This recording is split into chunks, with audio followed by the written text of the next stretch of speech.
Yo, what's going on, guys? Bexio back, and today we got more just news stuff going on, and I just want to cover this stuff. You know, I did one of the video like this. I think about turning this into some sort of little series thing on like every Friday, kind of going through news that's happening throughout the week, or big news that's happening on like, I don't know, on YouTube and big stories outside of YouTube. I don't really know what it's going to be like, but I'm planning on doing something like this every week, every like Friday.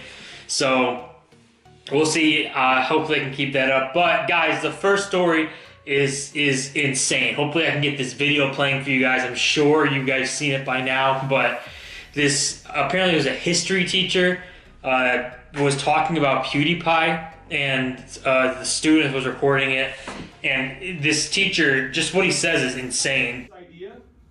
You are promoting ignorance, racism, genocide, anti-Semitism. These are all things that you are putting forward when you are doing anything that promotes PewdiePie. So be careful about this. If someone decided to, if something were to happen, if PewdiePie were to be sued for this, you could be complicit. If you retweet it, they could make you pay a fine as well, because you have officially published anti-Semitic things. So if you are republishing this stuff, you could get in trouble for it.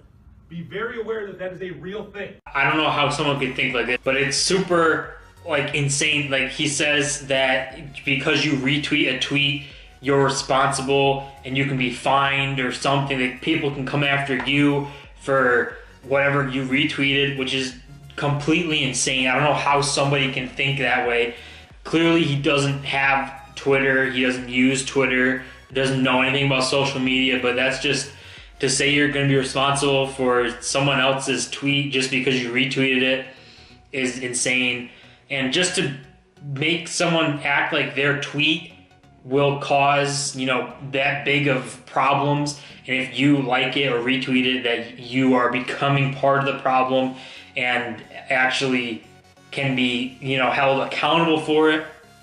That's kind of stretching it a little bit there. He says, like, just if you support PewdiePie, you support like anti-fascist or anti-Semitic thoughts and behavior, or Nazis, you support that stuff. I mean, it's just crazy what people are just coming out and saying. And I think in this video he says that the Wall Street Journal is a credible news source, which is just, I mean, I guess it's all opinions, but I would say pretty absurd to kind of think that if you think they're, like, they get their stories right 100% of the time, that's crazy. Nobody gets it right 100% of the time. But especially them with the pieces they put out against PewdiePie and stuff, and YouTube and stuff like that, it's just crazy to think somebody looks at those stories. Most likely someone who doesn't watch PewdiePie's videos, isn't really involved in the social media space, and can still have that strong of an opinion on bashing someone else. It's just crazy to even think about. I don't know how someone can be that blind and just, you know, be like a sheep and just blindly follow whatever somebody else says without actually doing, you know, any type of research or looking into it to see if it's factual, or to see, you know, if it actually makes sense or can be held accountable. It's just crazy to think people are actually thinking that way. But on another note, we got YouTube back in the headlines. Of course, their copyright claim system is really broken right now. Super broken.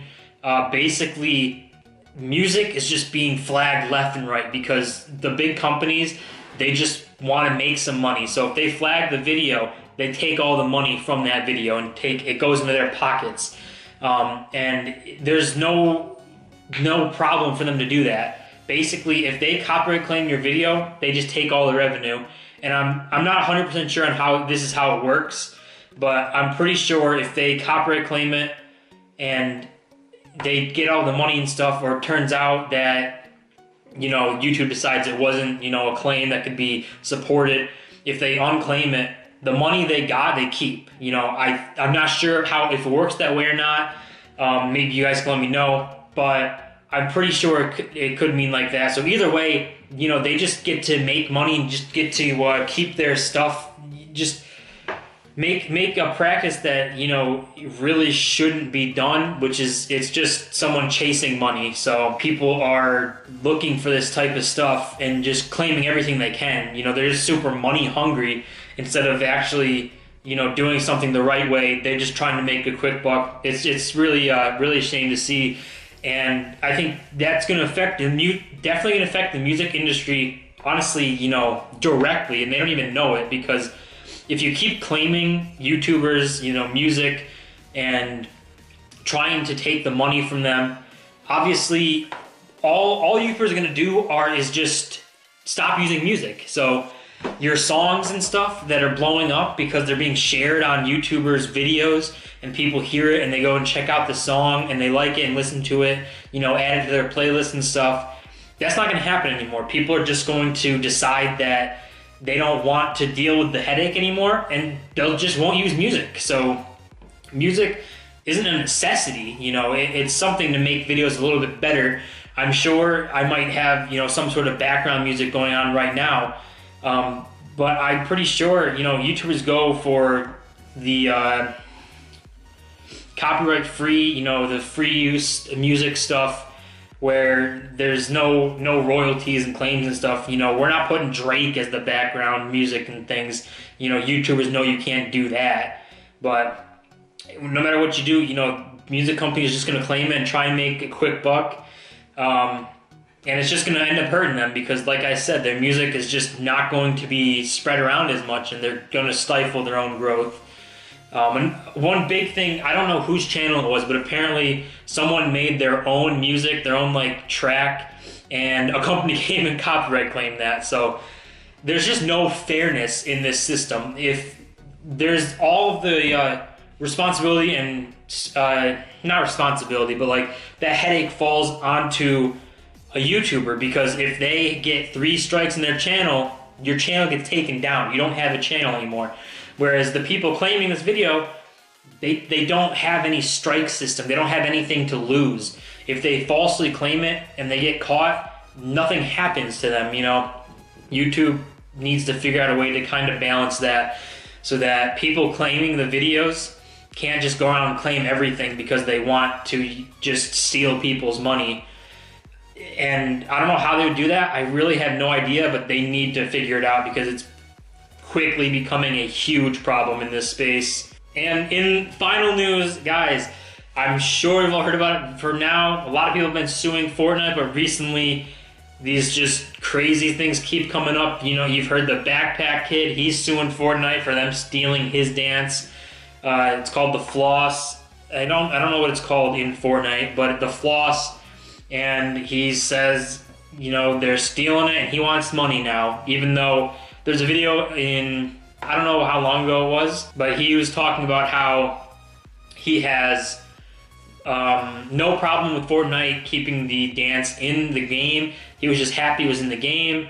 It's a TMZ video where he just said exactly that. He said that he was happy that the dance was in the game, and that he was happy that, or didn't have a problem not getting royalties from it. So there was along with him, and I don't know who the guy is. I think he's from the Fresh Prince, the Charleston dance. He's suing Fortnite as well, and he actually doesn't make any sense either. You know, there's videos of him saying that he stole the dance from a couple other people and put like his own twist on it somewhat, and he's suing it because he said that he doesn't want it he doesn't want to not get paid from it. He thinks he deserves some sort of compensation, I guess, for the video or for the dance in the video game. And there's kind of a problem with his claim because he's going after Fortnite, I'm sure, because of them, you know, making so much money so fast. He just wants to take some of that. And if you look at League of Legends, they have a dance from one of the champions does the dance. So why was he interested in it in League of Legends? Why didn't he go after them? Why is he only going after Fortnite? I think it's kind of crazy. I don't think you can copyright a dance. I don't think that's possible. I think he said he's in the process of trying to do it, which means it's not copyrighted right now, so anyone will be able to use it.